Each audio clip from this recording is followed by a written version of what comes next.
श्री निम्बार्क श्री हरिव्यास। निज प्राणेश्वर्या यद्यपि दयनीये भमितिं मुहुः चुम्बन्त्या लिंगति सुरत माधवा मदयति विचित्रां स्नेहर्दति रचयति तथा भूतगते स्तवेव श्रीराधे पदरस विलासे मम मन। आचार्य चरण बार बार इस नित्य निकुंज रस माधुरी का, प्रेम रस माधुरी का आस्वादन करना चाहने वालों को बार बार उपदेश दे रहे हैं। बार बार कह रहे हैं कि यदि तुम भी इस निकुंज रस की, प्रेम रस माधुरी का आस्वादन करना चाहते हो तो रस स्वरूप की आराधना करना। यदि निकुंज की प्राप्ति तुम करना चाहते हो तो रस स्वरूप युगल प्रियालाल की तुम आराधना करना। बोले वो आराधना कैसे करें? बोले वो कितने दिनों से आपको बताते आ रहे हैं, फिर भी बार बार स्पष्ट कर रहे हैं कि उनकी आराधना आपको कैसे करनी है। तो कहते हैं प्रथम, सबसे पहले नित्य निकुंज रस की उपासना करने के लिए, बोले निकुंज रस को प्राप्त करने के लिए, युगल किशोर जी को प्राप्त करने के लिए आपको सबसे पहले अपने स्नेह बंधन तोड़कर रज का आश्रय लेना पड़ेगा। क्योंकि जितने भी स्वजनाथ है ये आपके मन को युगल किशोर जी के चरण विंदार में नहीं लगने देते हैं। जब चरण कमलों में आपका मन नहीं लगता है, आप अपने अंतस्थित वपु से वहां स्थित नहीं रह सकते हैं। आपको नित्य प्रिया जी के पास में रहना है। जब आप ये जो जितने भी स्वजनाथ है ये आपको वहां पे नहीं रहने देंगे, आपका मन बार बार अपनी ओर आकृष्टित करेंगे। इसलिए आचार्य चरणों ने सर्वप्रथम आज्ञा प्रदान करी कि जितने भी स्नेह के बंधन हैं उन सबको तोड़ देना और तोड़ के स्थायी रूप से हमेशा के लिए वृंदावन धाम का वास करना। बोले ये स्वजन के स्नेह और प्रिया जी के अलावा किसी में भी स्नेह रहा, ये जो स्वजनों का स्नेह है, जो स्वजनों में आपकी प्रीति है, वो प्रीति प्यारी जी के चरण कमलों में प्रीति नहीं होने देती। इस कारण वो कोई बुरे नहीं है, लेकिन वो उनका जो स्नेह आपके अंदर है वो स्नेह प्यारी जी के चरण कमलों में प्रीति नहीं होने देता है। बोले इसलिए उनका संबंध बंधन बिल्कुल तोड़ देना। और किसी से भी स्नेह रहा, यदि आपका स्नेह का तंतु किसी से भी जुड़ा रहा, आपके हृदय की प्रीति किसी से जुड़ी रही, तो कह रहे हैं कि यहाँ पर आप इस रज का आश्रय दृढ़ता पूर्वक नहीं ले सकते। ये बंधन ही रज का आश्रय नहीं लेने देता। जो स्वजनों का बंधन है ये ही रज का आश्रय नहीं लेने देता। बार बार अपने स्वजनों के बंधन से ही इस वृंदावन का ध्यान को त्याग करके आपको बाहर जाना पड़ता है। यदि स्वजनों से आपका बंधन त्याग हो जाए तो आपको वृंदावन रज का दृढ़ आश्रय प्राप्त हो ही जाएगा। अब वो चाहे स्वजन हो, चाहे वो धन हो, चाहे वो आपकी मान प्रतिष्ठा हो, चाहे स्वजन से आप प्रीति करते हो, चाहे धन से प्रीति करते हो, चाहे अपने मान सम्मान प्रतिष्ठा से आप प्रीति करते हो, ये तीन कारण ऐसे हैं कि आपको भजन में लीन नहीं रहने देते और इन तीन ही कारणों से केवल आपको वृंदावन धाम से को छोड़ के बाहर जाना पड़ता है। आपको दृढ़ वृंदावन रज का आश्रय नहीं ले सकते। तो यदि इन किसी में किसी एक से भी आपका स्नेह बना रहा, अपने स्वजनों से या अपने धन से या अपने मान प्रतिष्ठा से, तो बोले ये काम नहीं बनेगा। स्नेह का तंतु सबसे तोड़ करके एकमात्र प्रिया के चरणों में आपको ममता करनी है, एकमात्र किशोरी जी के चरण कमलों का आश्रय ग्रहण करना है। तो बाबा महाराज आज्ञा प्रदान करें, प्रथम स्नेह बंधन तोड़कर फिर वृंदावन रज का आश्रय ग्रहण करो। बोले स्नेह बंधन नहीं टूटा और रज का आश्रय ग्रहण किया तो आपको दृढ़ता पूर्वक यह निवास वो नहीं करने देंगे। बार बार आपके तन को खींचेंगे, मन को खींचेंगे, आप बार बार दृढ़ आश्रय लेके वृंदावन धाम की शरण ग्रहण नहीं कर सकते। इसलिए कहने सबसे पहले अपने स्वजनों का जो स्नेह तंतु जो जुड़ा हुआ है उसको परित्याग कर दो। ये स्नेह जो आपके हृदय की जो प्रीति है, ये प्रीति एकमात्र किशोरी जी के चरण कमलों में होनी चाहिए। पहले बात ये बताई। दूसरी बात बता रहे हैं, ये किसके लिए बता रहे हैं? जिनको निकुंज मंदिर की प्राप्ति करनी है, जो इसी जन्म में युगल किशोर जी की प्राप्ति करना चाहते हैं, तो बोले आपको इस प्रकार से चलना होगा। अब दूसरा बात बता रहे हैं कि वृंदावन की प्रेम रस पूर्ण रज से प्रीति करो। अब जो स्वजनों से संबंध तोड़ दिया, दुर्जनों से भी संबंध तोड़ दिया, न धन से, न मान सम्मान, किसी से भी हमने संबंध नहीं रखा, केवल एकमात्र प्रीति प्यारे जी के चरण कमलों से कर ली। तो अब दूसरा कार्य बता रहे हैं कि इस वृंदावन धाम में जो प्रेम रस पूर्ण जो रज है, इस रज का समझो कि रज कैसी है कि प्यारी जी के चरण कमलों से दलित मलित है। निरंतर इस रज में रस प्रवाह हो रहा है, निरंतर प्यारे जी इस पे रस की घनघोर वर्षा कर रही है। ऐसे ललन निरंतर इस पे रस विलास कर रहे हैं। बोले ऐसे वृंदावन रज की बोले प्रेम पूर्वक इस रज से प्रीति करना। और तीसरा नाम कार्य बताया, बोले निरंतर राधा नाम का जप करना। निरंतर राधा राधा राधा राधा नाम का जप करो। बोले इससे हृदय में स्वतः वस्तु का प्रकाश होगा। बोले इससे आपको स्वतः इस वस्तु का, वृंदावन धाम का, युगल किशोर जी के नखमणि का बोले प्रकाश उदय हो जाएगा। बोले अब तक हमको श्री वृंदावन धाम के दर्शन क्यों नहीं हो रहे? जो वास्तविक वृंदावन धाम है, दिव्य मुनियों से जगमगाट से युक्त ऐसा मोहन महल, ऐसी लता पताएं, बोले उस धाम के अभी तक हमको दर्शन क्यों नहीं हुए? बोले अभी तक आपका स्नेह का तंतु कहीं न कहीं बंधा हुआ है।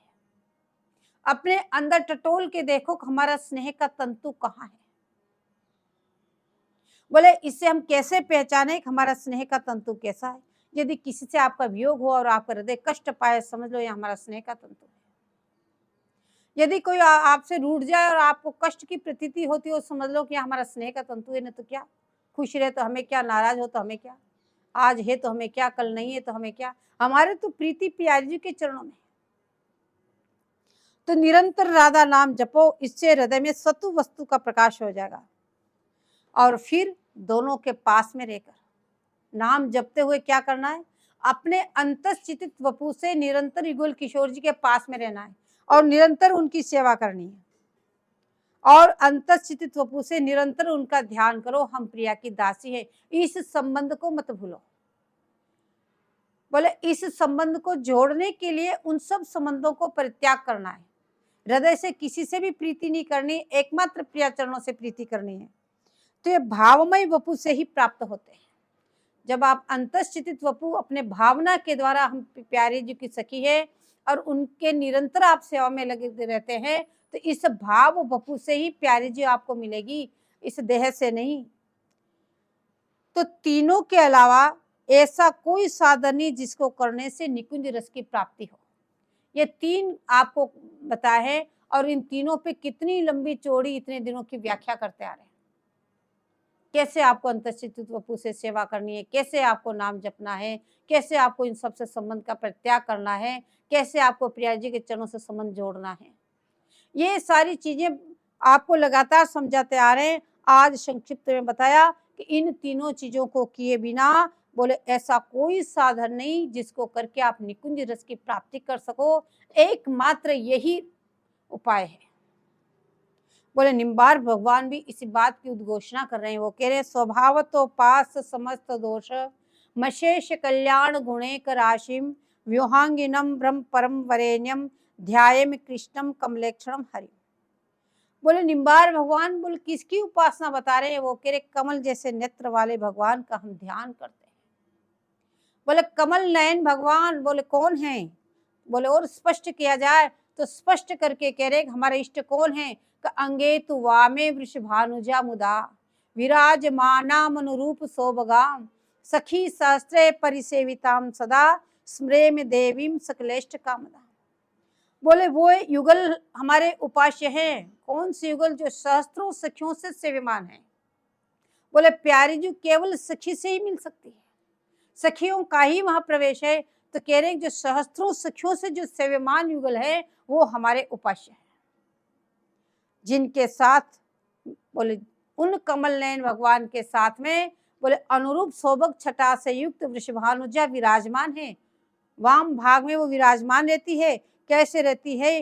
बोले प्रसन्न चित्त, अनुरूप सौभग छटा से युक्त बड़ा ही प्रसन्न चित्त से बोले हमारी किशोरी जी विराजमान है। बोले प्रसन्न चित्त क्यों है? कि उनको किसी प्रकार की चिंता नहीं है। क्यों चिंता नहीं है? क्योंकि धनी सेवा करता है। तो फिर किस बात की चिंता? बोले वहां पे गोपियों का प्रवेश नहीं, सखाओं का प्रवेश नहीं, किसी का भी प्रवेश नहीं, केवल सखियों का प्रवेश है। इसलिए आचार्य चरण कह रहे हैं सखी सहस्रे परिसेविताम सदा। बोले जो ऐसे युगल किशोर जी हैं सहस्त्रों सखियों से सेवमान है, तो कह रहे स्मरेम देवी सकलेष्ट कामदाम। बोले वो ही हमारे उपास्य है, वो ही हमारे इष्ट है। निम्बार भगवान इस बात की घोषणा कर रहे हैं। बोले सहस्त्रों सखियों के द्वारा सेव्यमान है, अष्ट सखी परिकर के बिना वहां अन्य का प्रवेश ही नहीं है। तो सभी आचार्यों ने इसी बात को माना, जो निम्बार भगवान की उद्घोषणा है, इसी बात को सभी आचार्यों ने माना, इसी सिद्धांत को सभी आचार्य कह रहे हैं। बोले किस प्रकार से, बोले आराधना करो, बार बार कहते हैं, इसलिए वो केवल सहस्त्रों सखियों से सेव्यमान है।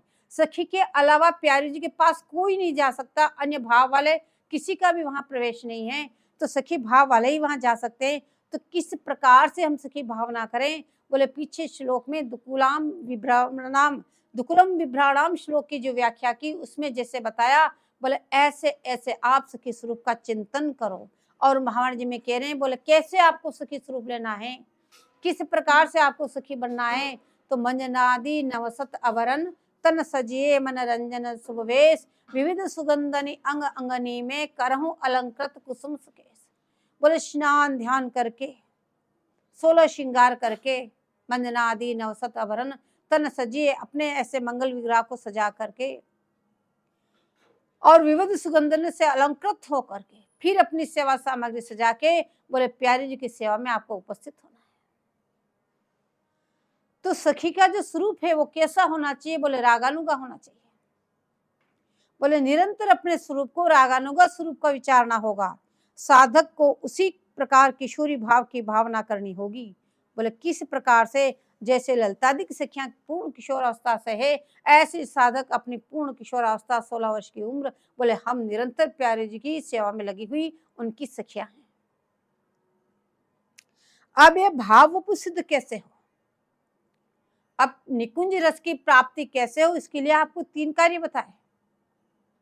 को सजनों दुर्जनों अपने धन और अपने मान प्रतिष्ठा से प्रीति का परित्याग कर देना, और वृंदावन इस रज की रसरूपी रज की बोले उपासना करना, दृढ़ आशय ग्रहण करना इस वृंदावन धाम का। तीसरा बोले निरंतर उनका गुणानुवाद करते हुए अंतःस्थित वपु से निरंतर प्रिया जी की सेवा में रहना। बोले ये 3 कार्य करोगे तो निश्चित रूप से आपको निकुंज वस्तु की प्राप्ति होगी, इस निकुंज रस की प्राप्ति हो जाएगी, प्रियाचरणों की प्राप्ति हो जाएगी। अब कह रहे हैं कि आपको अपना जो भाव वपु है, जो आपको गुरुदेव भगवान ने अपना सखी स्वरूप जो प्रदान किया है, बोले उसकी सिद्धि करनी है। बोले वो सिद्धि कैसे होगी? तो बता रहे काय मन वचन से वृंदावन का सेवन करो। बोले उसकी भी यही परिपाटी है, तन से निरंतर वृंदावन धाम से वास करो, वाणी से भी वृंदावन धाम का युगल किशोर जी का गुणगान करो, और मन में इस नित्य निकुंज वृंदावन में घूमते रहो, इससे सीमा से बाहर मत निकलो, निरंतर प्रिया के साथ करो। बोले ये सब चीज कैसे होगी? बहुत दिनों से अभ्यास कर रहे हैं लेकिन हो नहीं रहा है। बोले इसका क्या कारण है? तो कह रहे हैं ये दृढ़ अनिंता का व्रत धारण करने पर ये स्थिति होती है। जब तक पूर्ण रूप से आप अनन्य नहीं हुए तब तक ये स्थिति आपकी हो नहीं सकती। इसलिए दृढ़ अनिंता का व्रत लेना बोले परम आवश्यकता है। यहाँ कह रहे हैं कि यह अनंता के बिना हो नहीं सकता, क्योंकि निकुंज रस है, कितना उत्कृष्ट रस है, ये प्यारी जी का रस है, ये राधा रानी का रस है। इसलिए आचार्य चरण कह रहे हैं जहाँ राम कृष्ण की समाई आन देव की कहा चर्चा चलाई। बोले ये निकुंज रस है जिसको आचार्य महानुभाव ने स्वीकार किया है, जो रसिकाचार्य हैं उन्होंने इस रस को स्वीकार किया है, उसे श्री स्वामी जी भी स्वीकार कर लेती है। बोले जिनको आचार्यों ने, जिस जीवात्मा को आचार्य ने स्वीकार कर लिया ऐसे अनंता का परिपालन करते हुए, बोले उसको तो प्यारी जी निश्चित रूप से स्वीकार करेगी ही। तो शिलाल प्रिया परिकर व वन एक वस्तु है, अलग अलग नहीं है, एक ही तत्व के चारों वस्तुएं हैं, पर हमारा सीधा मूल संबंध श्री प्यारी जी के चरणों से है।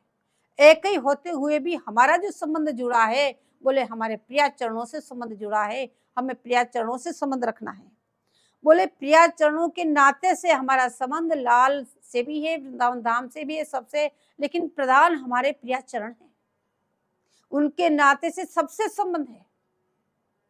इसी अभिप्राय से आचार्य चरण बोले हे मन तू प्रिया चरण मत छोड़ना, निरंतर प्रिया चरणों का चिंतन करते रहना, निरंतर प्रिया जी के चरणों का दृढ़ आश्रय ग्रहण करते रहना। हे साधक, तू इस प्रकार से इस प्रिया चरणों का आश्रय मत छोड़ना। बोले वाचिक सेवा बता रहे, अति स्नेह से नाम को ग्रहण करना और फिर विविध उपचार वस्तु लेकर उनकी सेवा पूजा करना। बोले अब तीसरी बात बता रहे, इस प्रकार अंतश्चित्त वपु से युगल के साथ वन में भ्रमण करो। बोले सेवा के समय आप सेवा कर रहे हो, मंगला के समय मंगला करे, स्नान के समय स्नान कराया, श्रृंगार के समय श्रृंगार कराया। अब आपको कैसे वहां निरंतर वहां रहना है? अब ये करा के हम क्या करें? तो कह रहे निरंतर उनके साथ रहो। कह रहे उनके साथ तुम भी वन विहार करो, उनके साथ इस वनराज में भ्रमण करो।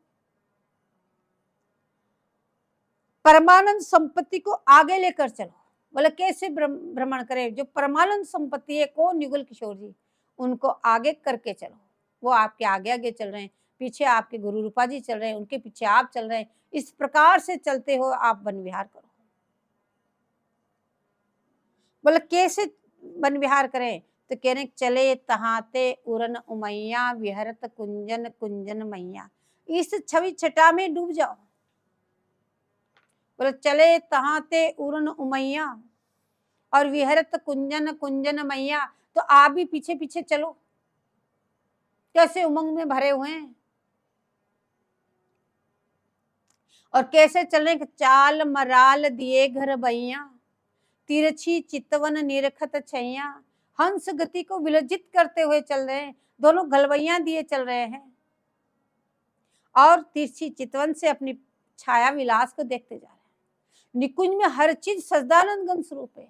जो सुख युगल किशोर जी विलस रहे हैं और वो ही दर्शन जो छाया विलास में हो रहा है, बोले उसमें से भी वो ही सुख की प्राप्ति हो रही है, क्यों? छाया भी सजदानंद गण स्वरूप है। तो तिरछी चितवन निरखत छैया, आस पास सोए सब सैया। युगल चंद्र मुख रुक्ष चैया। बोले कितनी सखी शस्त्र परिसेविताम सदा, सब सखियां आसपास में हैं, सभी युगल किशोर के मुख के चंद्रमा की चकोरी बनी हुई है। तो ऐसे चिंतन करते हुए उनके पीछे पीछे चलो, इस रूप माधुरी में डुबो। कोई समय ऐसा ना होना चाहिए। अब ऐसी स्थिति आपकी ठीक ठीक हो गई, अखंड वृंदावन धाम का वास कर लिया, इस रज का आश्रय ग्रहण कर लिया, तो आज जीवन हमारे चाहे इस अंक के टुकड़े टुकड़े हो जाएंगे, लेकिन हम वृंदावन धाम का परित्याग नहीं करेंगे। चाहे कितना ही कष्ट हो, चाहे सारा संसार हमसे रूठ जाए, बोले उससे हमें कोई प्रयोजन नहीं, लेकिन अब हम वृंदावन धाम का परित्याग नहीं करेंगे। बोले ऐसे वृंदावन धाम का दृढ़ आश्रय ग्रहण कर लो और निरंतर नाम जपते हुए अपने अंतश्चित्त वपु से वहां रहो। और लेकिन कोई भी समय ऐसा सब कुछ करने के उपरांत ऐसी स्थिति नहीं होनी चाहिए कि युगल किशोर जी कहाँ और आप कहाँ। निरंतर उनके संग लगे रहना है। ऐसे नहीं वो तो निकुंज में जाने क्या लीला करे और हम जाने संसार में कहाँ कहाँ भटक रहे, ऐसी स्थिति नहीं होनी चाहिए। नहीं तो इन सब किए पर कोई फायदा नहीं। आपकी अंतश्चित्त की वपु की जो स्थिति है वो निरंतर प्रिया जी के पीछे पीछे चलने की होनी चाहिए। जहाँ प्रिया जी कुंज में जो विलास कर रही, वहां आप दर्शन करो, वहां सेवा में तल्लीन हो जाओ, फिर वन विहार में पीछे पीछे चलो, फिर जो अष्टयाम की सेवा आ गई तो उस सेवा में तल्लीन हो जाओ, लेकिन एक क्षण के लिए भी उनको छोड़ो नहीं। जहां वो है वहीं आप रहो। कोई समय ऐसा ना हो कि अपनी स्थिति कहीं और उनकी कहीं। बोले ऐसा क्यों होता है? ऐसे सुखरूप युगल किशोर जी आपको प्राप्त होने पर फिर आपकी स्थिति क्यों बनी हुई है कि युगल किशोर जी कहीं और आप कहीं? क्या कारण है? तो कारण बता रहे हैं, इसीलिए तो आपको स्वजनों और दुर्जनों का त्याग बताया। ये जो वहां की स्थिति नहीं हो पा रही, ये स्वजन और दुर्जन ही नहीं कर पा रहे हैं, ये धन संपत्ति ही नहीं करने दे रही है, ये मान प्रतिष्ठा ही हमको वहां निरंतर साथ नहीं देने दे रही है। इसके अलावा और कोई कारण नहीं। अपने हृदय को टटोल के देखो, इन तीन वस्तुओं को छोड़ के चौथी ऐसी कौन सी वस्तु है जहां आपका मन जाता है? बोले इन वस्तुओं को छोड़ के कहीं आपके मन की ठोर नहीं, इसलिए इनका एकदम से मन से परित्याग कर दो। अब तो हम प्रिया चरणों में तल्लीन रहेंगे। क्योंकि यदि अनंतता में परिपक्वता हो तब ही ऐसी स्थिति हो सकती है। हर चीज में अनंतता, लालसा की अनंतता, तन की अनंतता, मन की अनंतता, वाणी की अनंतता, ये सारी अनंतता में आप परिपक्व हो तब ही आपकी ऐसी स्थिति होगी। जब तक अनंतता में कमी है तभी तक आपकी स्थिति ऐसी हो रही है। तो जितनी देर युगल किशोर जी को आप भूलते हैं और आप कहीं रहते हैं, उतनी देर ये सब माया है। इस बात को समझो कि आप इतनी देर माया में भटक रहे हो। आप ये नहीं सोचो मन आपका कहीं जा रहा तो ठीक है, नहीं। यदि आपका मन बार बार माया में जा रहा है, सज्जनों दुर्जनों में जा रहा है, तो अभी आप माया में अटके हुए हो। केवल तन से आप छोड़ पाए हैं, मन से नहीं। श्री बिहारी देव जी कहते हैं कि भजन मार्ग बता रहे हैं कैसे भजन करना है। इसी जन्म में प्रिया प्रीतम को प्राप्ति करने के लिए आपको किस प्रकार से भजन करना होगा, तो बता रहे कुछ पक्षी का दृष्टांत देने कि चुने चितारे फिर चुने चुने चुनी चुनी चितारे। बोले चुगा चुगती है और चिंतन करती है अपने बच्चों को, फिर चुगती है, फिर चिंतन रहता है उसके बच्चों में, बार बार चुगती है, बार बार चिंतन रहता है बच्चों में। जाके बच्चों के पास जाती है, उनको चुगा देती, लेकिन उनकी सेवा के लिए चुगा ढूंढने के लिए आती, लेकिन चिंतन उनका वही रहता है। बोले ऐसे चुगती है, फिर बच्चों की चिंता करती है। अथवा आपको कैसे निरंतर प्रिया के पास रहना है कि पलकन जैसे अति पुत्रीन सो अति प्यार। बोले इन पलकों का जैसे पुत्रियों का से कितना प्यार है। ये पलके किस प्रकार से देखो बार बार इन पुत्रियों को संभालती रहती, बंद होती खुलती, बंद होती खुलती। तो बोले ऐसे आप बार बार प्रिया चरणों को संभालते रहो। वैसे ही दोनों को सदा संभालते रहो। यद द्राता पद किंकरी वृंदावन हमें क्यों नहीं दिखता। फिर कह रहे हैं जो नित्य निकुंज वृंदावन धाम का वर्णन कह रहे हैं, ऐसे दिव्य मणियों से जगमगाहट से युक्त वृंदावन धाम है, ऐसे स्फटिक मणियों की वहां पे भीति है, ऐसे वहां के अष्टधारी महल हैं, ऐसे वहां की कुंजें निकुंजें, ऐसी लता पता सरोवर, ऐसी सखियों की कुंज, ऐसे वन विभाग, ऐसी यमुना पुलीन। बोले हमको आज दिन तक क्यों नहीं दिखी, क्या कारण है। तो इसलिए एक हमारी बहिरंग स्थिति है। हम बार बार इस वृंदावन धाम के चिंतन को छोड़ के, इस प्रियालाल को छोड़ करके बहिरंग में चले जाते हैं। संसार का चिंतन बार बार बन रहा है। बोले इसी कारण से आपको अभी तक वृंदावन धाम के दिव्य वृंदावन धाम के दर्शन नहीं हुए। बोले वन की चारों विभूति के साथ क्रीड़ा लीला सहित हमारे निखिल सुखों का कारण हमारा किंकरी वपु है। इस बात को अच्छी तरह से समझो। हमें ये दिव्य वृंदावन धाम जो प्राप्त हुआ है, और जो दिव्य वृंदावन धाम युगल किशोर जू, सखी परिकर जू, बोले ये जो भी कुछ है, ये चारों वस्तु बोले किससे हमें प्राप्त हो रही है। बोले एकमात्र किंकरी वपु से। तो मूल कारण हमें वस्तु प्राप्त कराने का किंकरी वपु हो गया। बोले किंकरी वपु कैसा है, ये सारा जो सुख हमें प्राप्त हो रहा है वो किससे हो रहा है, केवल किंकरी वपु से। नहीं तो किंकरी वपु ना हो तो आपका तो वहां प्रवेश ही नहीं, फिर आप सुख को कैसे मिल सकते हैं। तो एकमात्र किंकरी वपु से ही आप इस सुख की प्राप्ति कर सकते हैं। तो किंकरियों का स्वरूप कैसा है, तो बता रहे हैं जैसे ललितादिक का स्वरूप है। उन सखियों का जैसे आप दर्शन करते हैं, जैसी उनकी सेवा है, वैसे ही हम किंकरी को प्राप्त हैं। भूषण वस्त्र सेवा सब सेविका के समान है, सुख भी समान है, पर किंकरी को अधिक सुख है। किंकरी वपु से चिंतन में श्री लालजू श्री प्यारी जी का आस्वादन है। बोले किंकरी कैसी है, फिर कह रहे बोले जैसे वस्त्र भूषण आदि रंग रूप, बोले सब स्वामी जी के समान है, लेकिन सुख किंकरी को अधिक है, सुखोभोग किंकरी को ज्यादा है। बोले क्यों, बोले किंकरी वपु से चिंतन अपन में श्री लालजी और प्रियाजी का आस्वादन है। वो लाल जी का भी चिंतन करके, प्यारी जी का चिंतन करके, दोनों सेवाओं का चिंतन करके, दोनों के एक साथ मुखारन के दर्शन कर रही है। बोले वो अपने सुख के लिए, वो ऐसी बात नहीं है।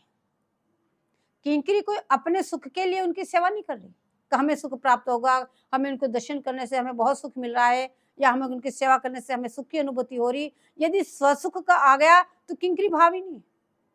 जो भी आप सेवा कर रहे हैं, जो भी उनके कुछ करें, उनको सुख देने के लिए तत्सुख भाव से भावित है सखिया। तो आपको अपना कोई सुख नहीं, अपने सुख का नहीं करना। बोले प्रियालाल कितने सुखी हो रहे हैं, सेवा करके अनुभव करो प्रियालाल कितनी प्रसन्न हो गए, कितने वो लीला रस में डूब गए हमारी सेवा से। बोले उनके सुख के लिए आप सेवा कर रहे हैं। तो आप दोनों का जो सुख है, मूल सुख है, बोले वो ही तो किंकरी रूप है। किंकरी वपु है क्या, बोले दोनों का सुख ही बोले किंकरी वपु है। बोले दोनों का जो मूल सुख है उसी का कारण कौन बना? बोले सखी। सखी ने सेवा की, सखी ने उनको उस लीला में प्रवृत्त किया, तो उनके सुख का कारण सखी है। तो जुगल का प्रेम सीमित है, वो उनकी रूप माधुरी को निहारते तो वो उनकी रूप माधुरी के मुताबिक, लेकिन सखियों का सुख तो असीमित है, वो दोनों को सुख प्रदान करने में लगी रहती है। यहाँ तो लाल जी प्रिया को, प्रिया लाल को। तो प्रिया मुख के लाल चकोर, तो ये प्रेम सीमाबद्ध हो गया। लेकिन सखियां तो चंद्रमा और चकोर को एक समान देखती है, एक समान निहारती है। वो चकोर को भी निहारी है, चंद्रमा को निहारी है, दोनों का आस्वादन कर रही है। यहाँ चंद्रमा चकोर का करते हैं, चकोर चंद्रमा का स्वयं का आस्वादन स्वयं नहीं कर सकते, लेकिन सखियां तो दोनों का आस्वादन कर रही है। तो किंकरियों को कितना बड़ा सुख प्राप्त है। तो दोनों के बीच में प्रेम सागर है, जो दोनों का प्रेम विलास है, प्रेम का सागर है, बोले उसको सखी धारण करती है। बोले कितनी बड़ी बात है। युगल मन में जो कोई सुख है, परस्पर जो उनका अवलंब है, उससे सखी लिपटी हुई है, इसीलिए उनका प्रेम असीम कहा है। वे दोनों के रूप गुण की प्रेमी नहीं है। बोले सखियां उनके रूप पे रिझी हुई नहीं है, उनके गुण पे आकृष्ट नहीं है। अगर ऐसी बात होती तो उसमें तत्सुखिता आती, ससुख की गंध होती। तत्सुख होने से उनके रूप पे आसक्त नहीं है, उनके गुणों पे आसक्त नहीं है, तो फिर किस पे आसक्त है सखियां? बोले उन दोनों के परस्पर की ऊर्जन है, दोनों का परस्पर प्रेम है, दोनों का परस्पर जो सुख है उसमें सखियां आसक्त है। दोनों किस प्रकार से उलझे, दोनों किस प्रकार से इस लीला में डूबे रहे, दोनों की जो आसक्ति है, दोनों का आपस की जो प्रीति है, उस प्रीति में सखियां डूबी है, उस प्रीति से प्रेम है, अपना प्रेम नहीं, उन दोनों की प्रीति से प्रेम है सखियों की। बोले ये तत्सुख भाव से भावित है, इसमें ससुख की गंध भी नहीं है। इसलिए सखियां मांग रही है, यही उरजनी उरजो सदा छिन एकन सुरजंत, एक कृपा चितवनी बिना और कछु न चहंत, और कछु न चाहत बलि जाऊं, एक कृपा चितवन ही पाऊं, यही उरजनी उरजो उर जाऊं, छिन एकन सुरजो सुर जाऊं, निरख निरख निज नैन सिराऊं, पदाम भोज सो भाल भिराऊं, जेले अंत करण बसाऊं, निशिबासर ऐसे बितवाऊं, श्री हरिप्रिया निरंतर ध्याऊं, सदा सहज सुख में मन लाऊं। बोले सखियां भी इसी बात को चाहती है। बोले क्यों? कि दोनों का जो मूल सुख एक स्थान है, वही किंकरी का स्थान है। उन दोनों के प्रेम से प्रीति है सखियों की, उन दोनों की आसक्ति से प्रीति है सखियों की। इसलिए कह रहे हैं कि यही उरजनी उरजो सदा छिन एकन सुरजन। बोले जिस उलझन में आप उलझे हुए हैं, जिस प्रेम में आप उलझे हुए हैं, बोले उसी प्रेम में हमारी आसक्ति हो, उसी उलझन में हम भी उलझ जाए। एक कृपा चितवन बिना और कछु न चाहते, एकमात्र आपकी कृपा चाहते हैं, इसके अलावा हमारे हृदय में और किसी बात की कामना नहीं। एक और कछु न चाहत बलि जाऊं, एक कृपा चितवन ही पाऊं। हे स्वामी जी बलिहार बलिहार, मैं आपकी बलिहार ही जाऊं। एकमात्र आपकी कृपा के बिना हमें और किसी की भी आकांक्षा नहीं, हम कुछ नहीं चाहते आपसे। लेकिन जिस उलझन में आप उलझे हुए हैं, उस प्रीति में हम भी उलझ जाए और आपको भी एक क्षण के लिए मैं सुलझाऊं नहीं, आपको भी ऐसे उलझाऊं और आपकी उलझन की प्रीति में हम सखियां भी ऐसे उलझी रहे। बोले क्यों कि निरखी निरखी निज नैन सिराऊं। आपके इस जो छवि छटा से युक्त है, कौन सी छवि छटा से, कौन सी उलझन में उलझे हुए हैं कि एक ही तन मन एक ही सांचे डरी सुडंग। ये जो कलात्मक छवि है, इस छवि में सखी कह रही है निरखी निरखी निज नैन से राऊं। आपको इस छवि छटा से युक्त दर्शन करके मैं मेरे नेत्र कमलों को शीतल करूं और पदाम भोज सो भाल भिराऊं, जैले अंत करण बसाऊं, निशिबासर ऐसे बितवाऊं। बोले रात्रि दिन ऐसे व्यतीत कर दूं, इसके अलावा मेरे हृदय में और कोई कामना नहीं है।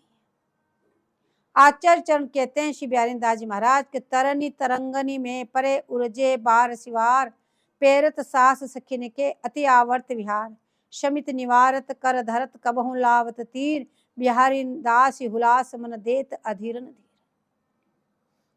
अब आपको क्या बता रहे हैं आचार्य चरण, निकुंज में कैसी सेवा करनी है, इस बात को बार बार बता रहे हैं आपको। कभी कह रहे वन विहार करो, कभी कह रहे हैं ऐसी सेवा करो, कभी कह रहे हैं उनकी आसक्ति में डूबो, कभी उनकी प्रेम में डूबो। सखी का किंकरी वपु वास्तविक कैसा है, इस प्रसंग पे बात चल रही है। तो किंकरियों का वपु कैसा है? बोले तत्व सुख भाव से भावित है। तो वो उनकी प्रेम से प्रेम करती है, उनकी आसक्ति से प्रीति करती है। तो कह रहे किंकरी दोनों के विलास की मूल वस्तु है। दोनों को विलास परायण करने के लिए बोले किंकरी मूल वस्तु है। किंकरी ही उनको विलास परायण करती है। बिना इनके तो विहार संभव ही नहीं है। क्योंकि बिहारी देव जी भी अपनी सहेली में कहते हैं, तेरी सहाय से हम सब सुख विलसे। स्वामी जी कह रही अपनी सखी से, बोले तेरी सहायता से हम ये सब सुख विलास करते हैं। बोले तुमने तो हमें मुट्ठी में कर रखा है, हे सखी तुमने तो हमने मुट्ठी में बांध रखा है, और तेरी सहायता से हम सारा विलास विलसते हैं। और महावाणी जी में स्वामी जी कहती है, तू मेरी हितु सहचरी तो बिन मोहि सरेन। बोले तू मेरी हितु सहचरी, क्यों? बोले निरंतर मेरा हित चिंतक है, मेरे हित का चिंतन करती रहती है, इसलिए तू मेरी हितु सहचरी, इसलिए मेरे तो तेरे बिना काम ही नहीं चलता। तो तत्व निर्धारण करने में बिहारी देव जी कहते हैं कि 3 चना 1 छिलका ऐसो अर्थ विचार। बोले युगल किशोर जी में तत्व क्या है सखियों का, युगल किशोर जी का, वृंदावन धाम का? बोले ऐसे समझो, एक चना जो होता है जिसके अंदर चने बंद होते हैं, तो कह रहे उस छिलके के अंदर 3 चना बंद है। बोले छिलका क्या है? बोले छिलका ये निकुंज धाम वृंदावन, और इसमें युगल और सहचरी ये 3 उसके अंदर चना है, इनका नित्य विहार। बोले इसी का नाम नित्य विहार है, कोई अलग वस्तु नहीं, तत्व एक ही। अब तीनों चनों में कोई अलग अलग वस्तु है, एक ही वस्तु है, चाहे धाम, चाहे सखी और युगल प्रिया। बोले तीनों एक ही तत्व है। बोले ये निकुंज का नित्य विहार है। 3 चना 1 छिलका ऐसो अर्थ विचार, बिहारी बिहारिन दास और अंचल बीच विहार। बहुत भांतियन को कहे बिहारिन दास विचार, विकल बिना आलिंगने 1 चना दे द्वार। या आप ऐसे भी समझ सकते हैं, कहने चने के अंदर 2 दाल है, तो दोनों एक ही तत्व। तो वृंदावन की सब संपत्ति किंकरी को स्वरूप है, किंकरी के बिना यहाँ प्रवेश ही नहीं। तो चाहे लता पता पशु पक्षी सब किंकरी स्वरूप में, वे अनेक रूप धर करके दोनों को विलसाती है। वह प्रेम ही मूर्तिमान किंकरी, इन दोनों का जो प्रेम है वो प्रेम ही मूर्तिमान सखी है। तो किंकरी भाव अति बृहद है, बहुत विशाल है। आपको कहाँ तक समझाया जाए, अपने किंकरी भाव को इस प्रकार से समझना। इसी आशय को लेकर सब कोई दोनों का आस्वादन करते हैं। वर्षा आदि ऋतु में वन पक्षी फूल सब सहचरी भाव से भावित हैं, तभी तो उनको नित्य निकुंज लीला के दर्शन होते हैं। इसी भाव से कोई वहां जा सकता है, अन्यथा कोई नहीं। तो शीश सुहाग छत्र छवि छाजे, रसराजे रजधानी रीत, अग्रवर्ती आगे धरी दंपति, लई सबन की संपत्ति जी। क्योंकि वहां पे सखियों का हुक्म चलता है। प्रियालाल भी वही करते हैं जैसे जैसे सखियां कहती है, तो हुक्म वहां पे सखियों का चलता है। तो वहां की रीति ऐसी, क्योंकि रस रीति है, दोनों के प्रेम की मूर्ति सखियां हैं, तो सखियां जो चाहते हैं वही वहां होता है। तो वह जब कहती है सो तो सो जाते हैं, के खाओ तो खा लेते हैं, जगो तो जग जाते हैं। तो मूल लीला में जब वह चाहे, जब वो नित्य निकुंज रस की लीला विलस रहते हैं, उस मूल लीला में भी जब चाहे सखियां जाके उनको रोक देती कि सावधान, अब यो नहीं करिए, अभी ठहरिए। और जाके क्या करती, उनकी पसीना पहुंचती है, उनका श्रम निवारण करती है, और फिर उनके चरण सराय के, हस्तकमल सराय के उनका श्रम को निवारण करके फिर पान रोगाती है। और फिर कहती हाँ अब श्रम निवारण हो गया, अब लीला विलसो, तो पुनः लीला विलसने लग जाते। तो हर जगह हुक्म सखियों का चलता है। तो भाव है कि अपने को किंकरी रूप में देखो, आप निरंतर सखी हैं प्यारी जी की। इस भाव से इधर उधर नहीं होना। अगर इस भाव से इधर उधर हो गए तो सब काम खराब हो जाएगा। निरंतर आप प्यारे जी की सखी है। यही कारण तो है आचार्य चरण निरंतर रज का आश्रय ग्रहण करने के लिए कह रहे, अखंड वृंदावन धाम का वास करने के लिए क्यों कहते हैं कि आप नित्य किंकरी वपु में हैं। नित्य किंकरी वपु में तो वृंदावन धाम के अंदर ही है, बाहर तो नहीं। इसलिए इस दृढ़ रज का आश्रय ग्रहण करके और आप जब प्यारी जी से संबंध जोड़ लिया उनके चरण कमलों से, तो उसके बाद में आपका और संबंध क्या रह जाता है। इसलिए सब संबंधों का परित्याग बताया। अब कह रहे हैं कि दाता गुण का जैसे लोभ बातक है। जैसे कोई दाता हो बहुत बड़ा, लेकिन उसके अंदर यदि लोभ उत्पन्न हो जाए तो लोभ उसको कोई भी वस्तु देने नहीं देगा, उसमें दाता का गुण को नष्ट कर देगा। वो लोभ दाता गुण फिर उसमें नहीं रहेंगे। तो दाता गुण लाने के लिए लोभ का परित्याग करना पड़ता है, तभी तो आप दाता बनोगे। यदि किसी भी वस्तु में लोभ आ गया तो आप दे नहीं सकते। दाता तो तभी कहलाओगे कि सब आप लुटाते रहो, तो आप दाता कहलाओगे। लेकिन यदि आप में लोभ आ गया तो दाता गुण उसी वक्त नष्ट हो गया। बोले ठीक उसी प्रकार से दास्य सख्य वात्सल्य श्रृंगार भाव एक दूसरे के बाधक है। दास सोचता है कि स्वामी हम पर कैसे प्रसन्न हो, तो सेवा की भावना कम होती है, उनको प्रसन्न करने की भावना ज्यादा होती है दास भाव वालों को। और सखा सोचता है कब हम इनके पीठ पे चढ़ जाएं या इनको पीठ पे बैठा लें। ये यद्यपि तत्सुखमय है, इनमें भी तत्सुख है, लेकिन ये रस पद्धति विल्सनी कुछ उतरी सी है, सखी वाली नहीं है। वात्सल्य में रात दिन सेवा तो करती है, पर स्वात्म सुख की गंध है उसमें। क्यों? क्योंकि सोचती कि मेरे पेट से पैदा हुआ है, इसलिए उनकी सेवा कर रही है। ये स्वात्म गंध की सुगंध रहती है उसमें, इसलिए प्रार्थना करती है कि ये सदा प्रसन्न रहे, हमारा लाला हमेशा खुशी रहे, क्योंकि वो हमारा लाला है। तो श्रृंगार रस में समर्थ रति होती है, कभी रुष्ट कभी मनाई आदि सब है। और जो श्रृंगार रति में जो नायिका है वो चाहती है कि नायक हमारी रुचि के अनुकूल रहे, हमारे रुचि के हम जैसे कहें वैसे करें, तो उसमें भी कुछ गड़बड़ है। लेकिन नित्य विहार में तो दो शिलाल प्रिया के भिक्षुक प्रिया सदा पालन करती है। बोले इस नित्य विहार में तो ये दोनों ही हैं, और लाल हमेशा प्रिया से भिक्षुक बने हुए हैं, और प्रिया निरंतर दाता बनी हुई है, उनको प्रदान करती रहती है। फिर भी विल्सन में यदि ललन जी की तृष्णा न बढ़े तो ठकुरानी जी भी चुप रहे। अब कहने ऐसा विल्सन होते हुए भी यदि लाल जी के हृदय में अत्यंत विल्सन की तीव्र लालसा न हो तो ठकुरानी चुपचाप बैठी रहे, उनको भी रसदान करने किया। जब लाल जी की तीव्र अभिलाषा देखती है तभी वो रसदान करती है। तो तृष्णा से उदारता है तब रस बढ़ता है। लेकिन ये सब चीज होते हुए भी यहाँ कह रहे हैं किंकरी भाव में रस की बंकता कहीं भी नहीं है। ये सारी चीजें किंकरी भाव में नहीं है। न देह का संबंध, न बराबरी का, न कांता, न प्रतिकूलता। न तो युगल किशोर जी से देह का संबंध है, न उनका बराबरी का संबंध है, न उनके अंदर कोई कांता भाव है, न किसी प्रकार की प्रतिकूलता है। तो ये सखी है क्या? बोले सदा दोनों की सुख की मूर्ति है। इन दोनों का आपस का जो सुख है वो सुख ही सखी है। तो दोनों के प्रेम में लेन देन है ऐसा मानना पड़ेगा। पर किंकरी भाव में केवल प्रिया जी का सुख चिंतन है, न कोई लेना है न कुछ नहीं। दोनों में स्वसुख भाव नहीं है, इसलिए सुधानिधिकार बोले ब्रह्मानंदे वार्धा।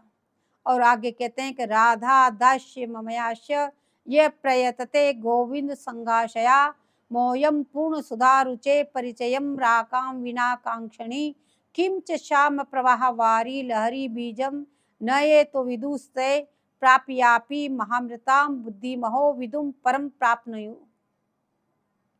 बोले राधा दासिता का त्याग कर जो ललन के प्रेम को मूल मानते हैं, जो ठाकुर जी का प्रेम मानते हैं और प्यारी जी का प्रेम नहीं चाहते हैं, बोले उसमें तो किंकरी भाव का लेश भी नहीं है। वो किंकरी भाव को समझा ही नहीं। उसके अंदर केवल जो लाल से प्रीति करते हैं, प्यारी जी से नहीं, बोले उनमें तो किंकरी भाव का लेश मात्र भी नहीं आता। किंतु किंकरी में अब जो आप किंकरी भाव की उपासना कर रहे हैं, तो इस उपासना में आपको बार बार बाधा कौन देता है? तो कह रहे हैं किंकरी में काम केवल बाधक है। जब तक पुरुष स्थानीय काम भावना है तब तक किंकरी भाव की प्राप्ति हो ही नहीं सकती। इसलिए इस काम भावना को आपको नष्ट करना होगा। बोले ये क्या है, ये साधक अवस्था की बात बता रहे हैं। यदि साधक अवस्था में ये चीजें आपके अंदर रही तब भी आप किंकरी भाव को प्राप्त नहीं कर सकते। किंकरी भाव में जब हम हैं तो हमें वहां से हटा देने की सामर्थ्य श्री युगल में भी नहीं है। जैसे उपयुक्त बताया है कि इस प्रकार से दृढ़ भाव से किंकरी भाव में निरंतर लगे रहो। जब आप निरंतर प्यारी जी की दासी है और निरंतर प्यारी जी के पास रहती हैं तो ये उपयुक्त जो बात कही, बोले वो चीज कहाँ से आएगी? ये जो काम वाली बात है, बोले वो तो किंकरी में हो ही नहीं सकती, और निरंतर आप किंकरी भाव से प्यारी जी के पास में है तो ये चीज वहां से कहाँ से आई? तो कह रहे हैं कि इसको किंकरी भाव में जब हम हैं तो हमें वहां से हटा देने की सामर्थ्य श्री युगल में भी नहीं। यदि निरंतर हम किंकरी भाव में प्यारी जी के साथ रहते हैं फिर तो युगल किशोर जी की सामर्थ्य नहीं जो हमको वहां से हटा सके।